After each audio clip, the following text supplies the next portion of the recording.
¿Cómo se dice mujer en quechua? La respuesta correcta es Warmi.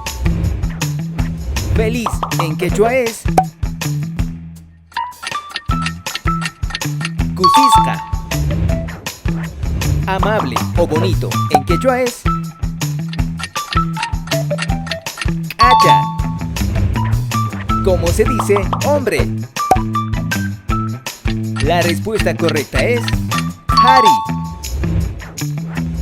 Desagradable o feo se traduce a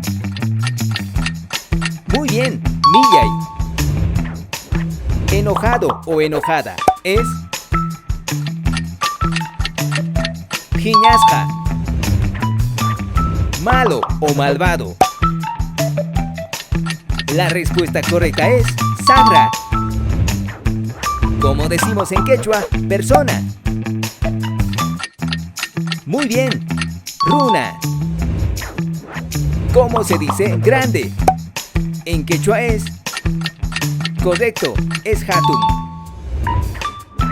Pequeño o pequeña en quechua es Huchuy. Por último, traduzcamos la siguiente oración. Achatica. Correcto. Hermosa flor, ¿te atreverías a realizar una oración similar?